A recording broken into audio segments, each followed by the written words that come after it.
வேண்டும் என்பதற்காக தன்னுயிரை தந்திட்ட மாவீரர்களையும் அவர்களுக்கு தோள் கொடுத்து துணை நின்ற எமது பொதுமக்களையும் மாண்டு போன எமது பொதுமக்களையும் நினைவுகின்ற வகையிலும் உலகமே வியக்கின்ற இப்படிப்பட்ட ஒரு போரை நடத்தி உலகத்தில் தமிழர்கள் யார் என்பதை உலகுக்கு காட்டிய என் மதிப்பிற்குரிய பேரன்புக்குரிய நன்னன் வேதகு வே பிரபாகரன் அவர்களின் வீரம் செறிந்த விடுதலை போராட்டத்தை என் வளரும் இளைய தலைமுறைக்கு சொல்ல வேண்டிய கடத்த வேண்டிய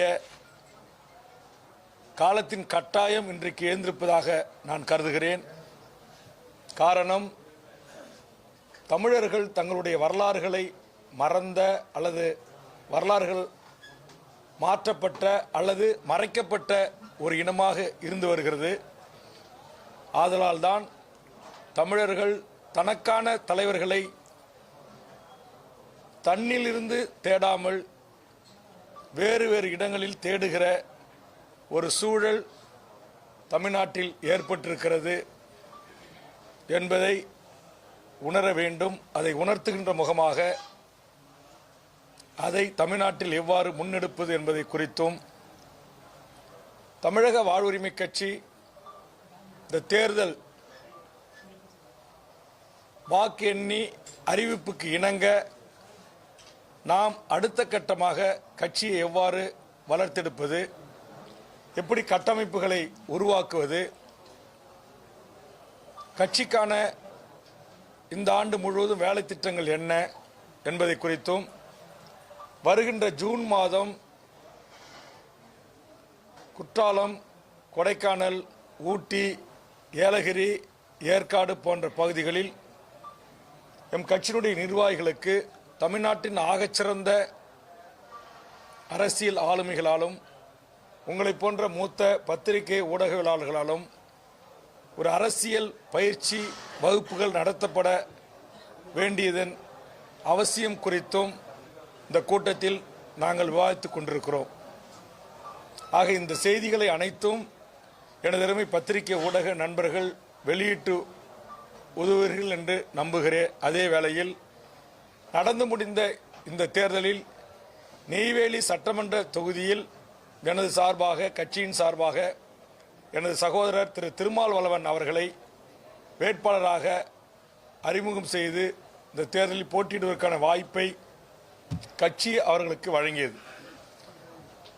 அவர் அதுபோன்று குறிஞ்சிப்பாடி தொகுதியில் எம் கட்சியினுடைய முன்னணி நிர்வாகிகள் யாரும் போட்டியிட முன்வராத காரணத்தினால் என்னுடைய இன்னொரு சகோதரர் திரு கண்ணன் பொறியாளர் அவர்களை வேட்பாளராக நிறுத்தியிருந்தேன். இந்த இரண்டு தொகுதிகளிலும் எமக்கு கட்சிக்கான வெற்றி வாய்ப்புகள் மிக மிக பிரகாசமாக இருந்து வந்த சூழலில் இதை தங்களுடைய அரசாங்கத்தை கையில் வைத்திருக்கிற திராவிட முன்னேற்ற கழகம் தங்கள் உளவுத்துறையின் மூலமாக அல்லது பெண் நிறுவனத்தின் மூலமாக தெரிந்து கொண்டு இந்த இரண்டு தொகுதிகளிலும் பல இடங்களில் மிக மோசமான வன்முறை வெறியாட்டங்களை நடத்தியிருக்கிறார்கள். அந்த வன்முறை வெறியாட்டங்கள் எப்படி நடந்தது, எவ்வாறு நடந்தது என்பதை நேரடியான சாட்சி சான்று ஆவணங்களுடன் எனது அருமை பத்திரிகை நண்பர்களுக்கு விளக்குவதற்கான ஒரு ஏற்பாடாகவும் இந்த பத்திரிகையாளர் சந்திப்பை நான் ஏற்பாடு செய்திருக்கிறேன். அந்த வீடியோ விஷுவல் என் கட்சிக்காரர்கள் வீடு தாக்கப்படுவது, எங்கள் கார்கள் அடித்து நொறுக்கப்படுவது, பொதுமக்கள் எங்களுக்காக என்எல்சிக்காக போராடிய என்எல்சி எதிர்த்து போராடிய வேல்முருகன் அவர்களுடைய வேட்பாளராக இருக்கிற திருமாவளவனுக்கு கேமராவில் வாக்களிப்போம் என்று சொன்னதற்காகவும் கண்ணன் அவர்களுடைய சின்னங்களை அவர்களுடைய வீடுகளில் வரைந்து வைத்ததற்காகவும் எப்படியெல்லாம் கடலூர் மாவட்டத்தில் இருக்கிற நெய்வேலி சட்டமன்ற தொகுதியிலும் குறிஞ்சிப்பாடி தொகுதியிலும் தமிழக வாழ்வுரிமை கட்சி தொண்டர்களும் பொதுமக்களும் பாதிப்புக்குள்ளாகி இருக்கிறார்கள். அவருடைய கார்கள் அடித்து நொறுக்கப்பட்டிருக்கின்றன. 5 கார்களுக்கு மேல் அடித்து நொறுக்கப்பட்டிருக்கின்றன. ஆட்டோக்கள் அடித்து நொறுக்கப்பட்டிருக்கின்றன. வீச்சுரால்களில் என் கட்சி நிர்வாகிகள் கழுத்தில் வைத்து அறுத்திருக்கிறார்கள்.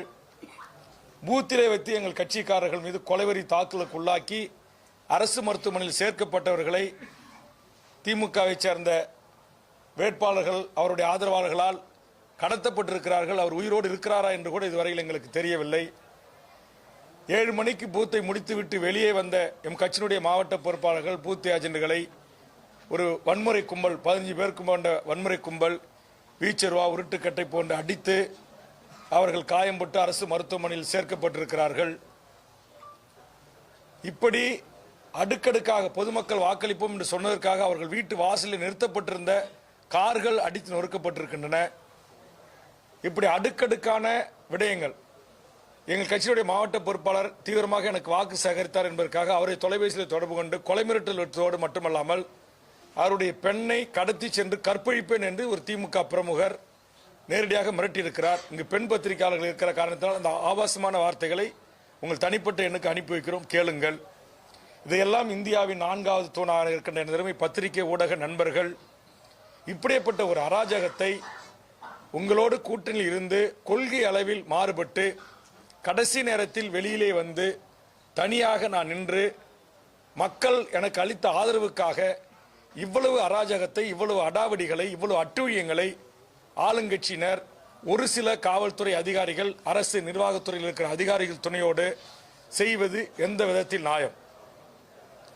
இரவு 8 மணிக்கு மேல சில பூத்துக்களை கைப்பற்றி அங்க இருக்கின்ற அதிகாரிகளை மிரட்டி மற்ற கட்சி ஏஜென்சிகளை வெளியே அனுப்பிவிட்டு பல இடங்களிலே இவர்களாகவே வாக்கை திமுக தொண்டர்கள் அவருடைய உதயசூரியன் சின்னத்திற்கு வாக்களித்திருக்கிறார்கள். இது எல்லாம் என்னிடத்தில் ஆவணமாக இருக்கிறது. இதை அத்தனையும் அவ்வப்போது தலைமை தேர்தல் அதிகாரிக்கு நான் அனுப்பி வைத்துக் கொண்டே இருக்கிறேன். ஆனால் இதுவரையிலும் ஒரு இடத்தில் கூட ஒரே ஒரு அக்யூஸ் புகைப்படம் இருக்கு, வீடியோ இருக்கு, போட்டோ இருக்கு, ஆனா ஒரு அக்யூஸ் கூட கைது செய்யப்படவில்லை. அதற்கு நேர்மாறா சம்பவத்தில் இல்லாத வேட்பாளர், அவர் எங்கேயோ ஓட்டு கேட்டு முடிச்சிட்டு இருக்கிறார். அவருடைய பெயர், அவருடைய மகன்கள் எல்லாமே மிக உயர்ந்த படிப்பு. ஒருவர் எம்காம் எம்எல், அவர் ஓட்டு போட்டுட்டு அவர் வேற ஒரு இடத்துல கல்லூரியில் இருக்கிறார், அவருடைய பெயர். இன்னொரு தம்பி பிஹெச்டியில் எம்பிஏ, அவர் அங்கே படிச்சுட்டு இருக்கார், ஓட்டு போட்டு அங்கே இருக்கிறாரு, அவருடைய பெயர் சேர்க்கப்படுது. இன்னொரு தம்பி விஐடியில் ஆர்கிடெக்ட் படிச்சுட்டு இருக்கார், எம்இ, அவருடைய பேர் எஃப்ஐஆரில் சேர்க்கப்படுகிறது. இது எந்த விதத்தில் மாண்புமிகு தமிழ்நாடு கொடைக்கானலில் ஓய்வில் இருக்கிற மாண்புமிகு தமிழ்நாடு முதலமைச்சர் அவர்களை இந்த பத்திரிகையாளர்கள் நேரலையின் ஊடாக உங்களை கேட்கிறேன், இது எல்லாம் எந்த விதத்தில் நியாயம்? உங்களோடு 5 ஆண்டு காலம் இருந்தேன், மக்களுக்காக பேசினேன், மக்களுக்காக வாதாடினேன், உங்கள் ஆட்சியில் அதிகாரிகள் செய்கின்ற தவறுகளை சுட்டி காட்டினேன். ஏன் ஒருபடி மேலே போய் கடைசி கூட்டத்தொடரில் நீங்கள் தமிழ்நாட்டுக்கு நிச்சயம் 2வது முறை முதலமைச்சராக வருவீர்கள் என்று பாராட்டினேன். அப்போதெல்லாம் வேல்முருகன் உங்களுக்கு நண்பராக தெரிந்தான், உங்கள் தந்தைக்கு வேல்முருகன் தூள்முருகனாக தெரிந்தான்.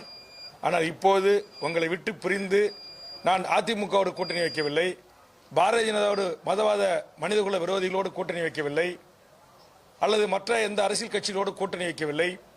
என்னை நம்பி என்னுடைய தலைமையை ஏற்றுக்கொண்டிருக்கிற சில ஆளுமைகளோடு சேர்ந்து, சில அமைப்புகளோடு சேர்ந்து இந்த தேர்தலில் 234 தொகுதிகளிலும் வேட்பாளர் நிறுத்தினேன். அதில் 30க்கும் மேற்பட்ட வேட்பு மனுக்களை ஒரு சில திமுகவுக்கு ஆதரவான அதிகாரிகள் துணையோடு தள்ளுபடி செய்தீர்கள். அதையும் தேர்தல் ஆணையத்தை புகார் செய்துவிட்டு தேர்தல் முடியிட்டும் உயர்நீதிமன்றங்கள், உச்சநீதிமன்றங்களை நாடலாம் என்று சட்ட ரீதியாக எதிர்கொள்ள தயாராக இருக்கிறேன். இந்த சூழலில் 10க்கும் மேற்பட்ட இடங்களில் இதுபோன்று குன்றர்களை இறப்பி அல்லது நான் வன்னியர் சமூகத்தில் இருக்கிறேன் என்பதற்காக பிரசாதிக்காரர்களை கொண்டு வந்து இறக்கி வன்னியர் ஆதிதிராவிடர்கள் மோதலை உருவாக்குவதற்கு நீங்க திமுக சில இடங்களில் செய்த சூழ்ச்சி, வஞ்சகம் சில இடங்களில் முறியடிக்கப்பட்டிருக்கிறது. பாதிப்புக்குள்ளான விடுதலை சிறுத்தையினுடைய தோழரே வீச்சிருவால் அவர் கழுத்திலே வீசப்பட்டிருக்கிறது. பொதுமக்கள் ஒருவராக போனவரை அவர் புகார் கொடுக்க வந்தபோது அவரை மிரட்டி புகார் கொடுக்கக்கூடாது, நாம் கூட்டணி கட்சி என்று நீங்கள் இந்த புகாரை திரும்ப பெற வைத்திருக்கிறீங்க. உயிருக்கு ஆபத்தான நிலையை போய் கடலூர் ஜிஹெச்சில் இருந்தால் அங்கே மருத்துவர்கிட்ட சொல்லி, போலீஸ்கிட்ட சொல்லி அவரை இரவோட கடத்தி கொண்டு போய் எங்கே வச்சிருக்கீங்கன்னு தெரியல இளையராஜா என்கிற ஒருவரின் கட்சிக்காரரை. ஆக இவ்வளவு அராஜகமும் இவ்வளவு அட்ராசிட்டியும் எதற்கு? தேர்தல் என்பது இன்றைக்கு வரும், நாளைக்கு உள்ளாட்சி தேர்தல் வரும், சட்டமன்ற தேர்தல், நாடாளுமன்ற தேர்தல் அடிக்கடி வரத்தான் செய்யும். ஆனால் நாம் தலைவர்கள் ஒருத்தர் முகத்தை பார்க்கணும், ஒரு அரசியல் நாகரிகம் கருதி சாவு, வாழ்வு, திருமணங்களில் சந்திக்கணும்.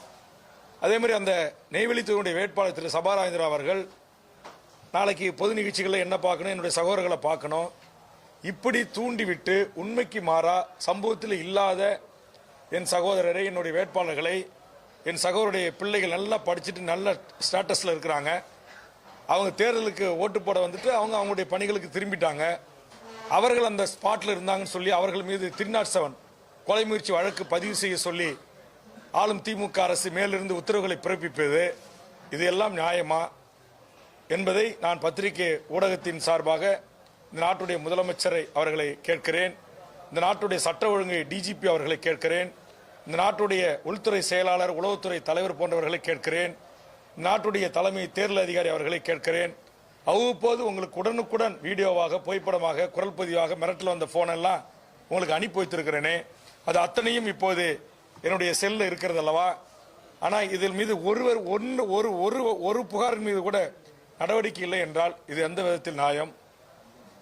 இதற்கு இந்திய தலைமை தேர்தல் ஆணையரும், தமிழ்நாடு தலைமை தேர்தல் ஆணையரும், தமிழ்நாடு காவல்துறையினுடைய பொறுப்பில் இருக்கிற சட்ட ஒழுங்கு டிஜிபி, ஏடிஜிபி, ஐஜி போன்ற, டிஐஜி போன்ற, எஸ்பி போன்ற, உளவுத்துறை டிஜிபி போன்ற, உளவுத்துறை ஐஜி போன்றவர்கள் எனக்கு நீதி வழங்க வேண்டும் என்று இந்த பத்திரிகை ஊடக சந்திப்பினூடாக நான் என் வேண்டுகோளை முன்வைக்கிறேன்.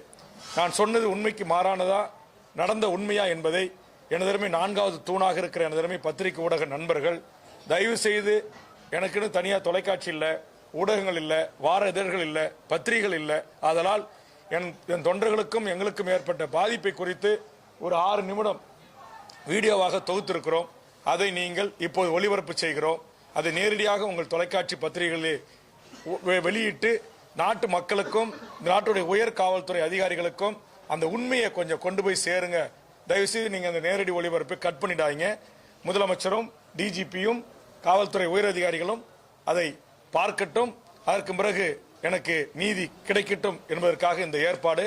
நீங்கள் தான் பத்திரிகை ஊடக நண்பர்கள் இந்த உண்மையை, என்ன அந்த தொகுதியில் நடந்திருக்கிறது, கடலூர் மாவட்டத்தில் என்ன நடந்திருக்கிறது, ஆக இப்படியெல்லாம் நடந்திருக்கிறது, இதன் மீது ஏன் நடவடிக்கை எடுக்கவில்லை என்று டிஜிபியோ, தேர்தல் ஆணையரையோ, முதலமைச்சரையோ எனதருமை பத்திரிகை ஊடக நண்பர்கள் இந்த ஆதாரத்தை காட்டி நீங்கள் கேள்வி எழுப்பி எனக்கு அதற்குரிய பதிலை பெற்றுத்தர வேண்டும் என்று உங்கள் அனைவரையும் அன்புரிமையோடு வேண்டி கேட்டுக்கொள்கிறேன். இது பார்த்த பிறகு நீங்க உங்களுக்கு ஏதாச்சும் கேள்விகள் இருந்தா, அதுல ஏதாவது டவுட்ஸ் இருந்தா அதற்கு நான் உங்களுக்கு விளக்கம் அளிக்க கடமைப்பட்டிருக்கிறேன். நன்றி, வணக்கம். ஆன் பண்ணுங்க தம்பி. நம்ம அப்படியே கொஞ்சம் ஓரமா ஒதுங்கிக்கலாம். தெரியுதா?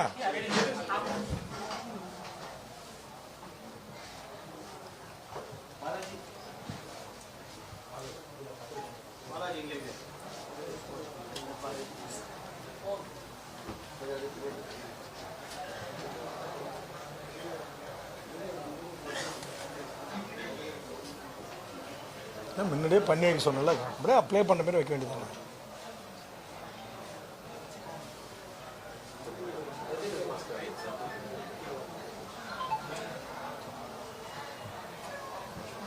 சவுண்ட் வைங்க.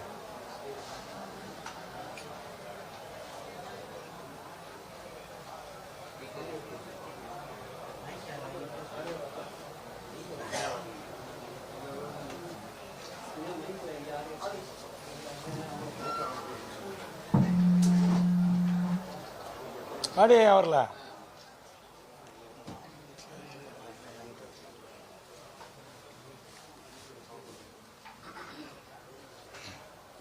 இந்த சரி, நான் ஆடியோ வரல, காட்சி விளைக்கிறேன்.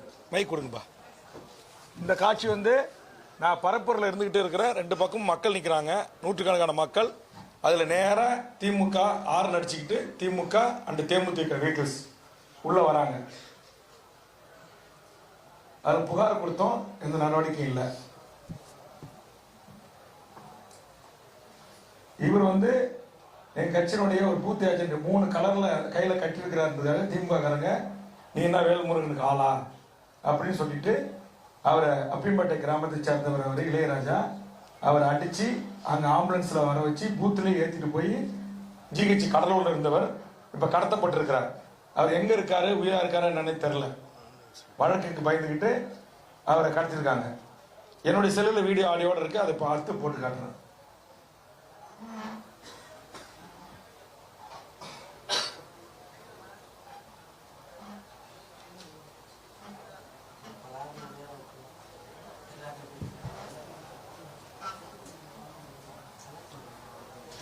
இங்க பாருங்க, இது பொதுமக்களுடைய கார்.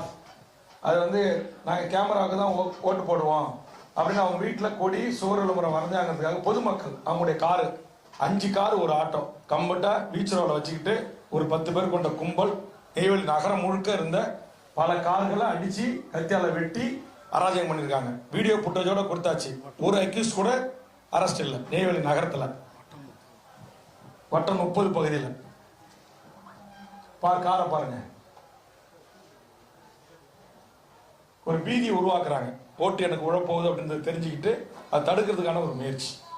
மக்கள் யாரும் வெளியே வந்து வரிசையில் நின்று ஓட்டு போடக்கூடாது மறுநாள் அப்படிங்கிறதுக்காக.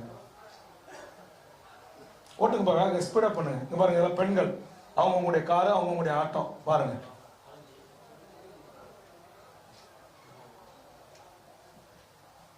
அடிப்பட்டவர் ஆம்புலன்ஸ்ல ஏத்துறாங்க. பூத் வாசல்லையே இவர் கத்தியால கீழ்ச்சிட்டாங்க. வீச்சர்வாளர்ல இவர் விடுதலை சிறுத்தை பிரமுகர், கூட்டணி கட்சி நீ கம்ப்ளைண்ட் கொடுக்காதீங்கன்ட்டு இவர் ஆஃப் பண்ணிட்டாங்க. பேட்டி கொடுத்துட்டு திருப்பி அவன் பத்திரிகையாளர்கிட்ட சந்திச்சு சொல்லிட்டாங்க, பேட்டி கொடுத்துட்டாரு. அப்புறம் அவங்க தலைமையில இருந்து உத்தரவு வந்த உடனே அவர் வாபஸ் வாங்கிட்டாரு. இது ஒரு காரணம்.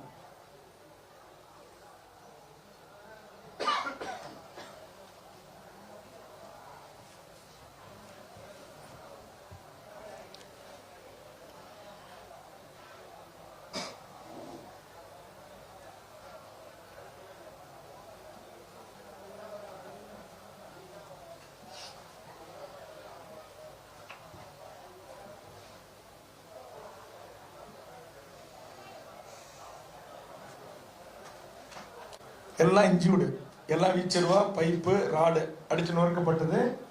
ஒன்றுல கூட இந்த நிமிடம் வரையிலும் ஆளுங்கட்சி பிரமுகர்கள் அல்லது அவர்களால் ஏவப்பட்ட குண்டர்கள் ரவுடிகள் கைது செய்யப்படவில்லை.